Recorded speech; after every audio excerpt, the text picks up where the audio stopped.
Minon veut dire notre mère, Nan veut dire reine. Donc, Minon veut dire en quelque sorte reine-mère. Et quand on parle de reine-mère, vous savez, nous avons deux formes. La première forme, c'est la forme que nous avons au niveau de nos familles. C'est-à-dire que la première femme qui a été à l'origine de la création de ce clan familial, à sa mort est divinisée et est appelée Minona pour veiller sur sa progéniture. La deuxième forme, c'est les énergies apprivoisées, combinées ou isolées au niveau de la nature, que nous apprivoisons et que nous densifions et déifions sous le nom également de Minona. Pour le faire, vous devez comprendre que Minona, en quelque sorte, c'est la femme, la mère, la reine-mère qui est puissante, c'est-à-dire que celle qui incarne la puissance matricielle. Parce que quand on parle de Minona, forcément, on fait allusion, quoi qu'en soit la conception philosophique ou même initiatique ou même idéologique, on fait directement allusion au sexe de la femme. Minona n'est rien d'autre que la déification, la densification, la condensation de l'énergie matricielle qui est le sexe de la femme. À partir de ce moment-là, vous devez comprendre que quand on parle des Minona, nous en avons plusieurs formes, certes nous allons aborder dans le second numéro, mais il faut également reconnaître que quand on parle de Minona, ça a des influences sur les femmes en quelque sorte. Et là, nous avons plusieurs influences au niveau de la femme quand Minona commence par influencer. Et généralement, la première influence, c'est déjà la beauté et la rondeur. Parce que quand on parle, la Minona influence une femme, et ça dépend également là aussi des Minona, il y a des femmes où la rondeur est très élevée, c'est-à-dire la courbe est très élevée, et vous sentez une certaine beauté divine au niveau de la femme.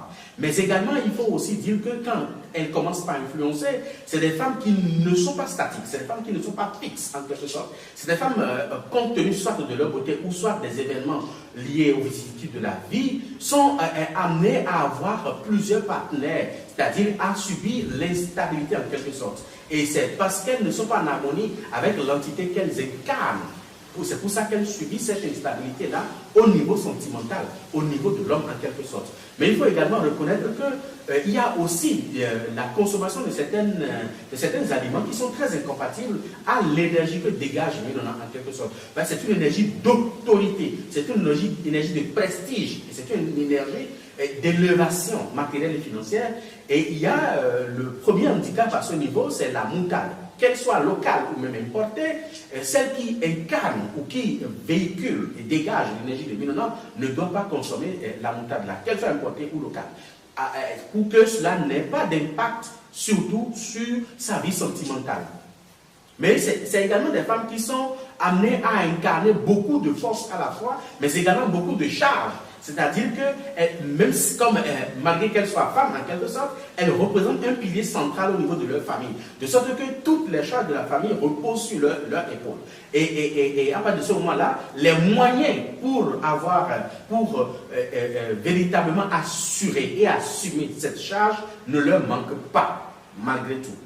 Mais il faut aussi dire que ces femmes-là doivent tout faire pour que l'homme qui entre en contact avec elle sur le plan sentimental ne soit pas amené à voir clair au niveau de leur sexe. Parce qu'un homme qui voit tout le temps dans le sexe d'une femme qui est influencée par Minona, soit la relation va s'arrêter pour un oui ou pour un non, soit l'homme passe de vie à trépas. Donc il faut faire très attention par rapport à ça. Si la femme est influencée par Minona, il faut prendre toutes les dispositions pour faire l'amour peut-être soit dans l'obscurité ou alors le faire la nuit, afin que l'homme n'ait pas à regarder directement dans le sexe de cette femme-là, afin de préserver l'harmonie non seulement du couple, mais la survie de l'homme, en quelque sorte. Donc, voilà globalement ce que nous pouvons dire. Nous allons aborder les différentes formes de Minona dans tout le tout prochain numéro. Restez avec nous, c'est votre serviteur, Dr. Angel, professeur David Gofiaza, et à très vite.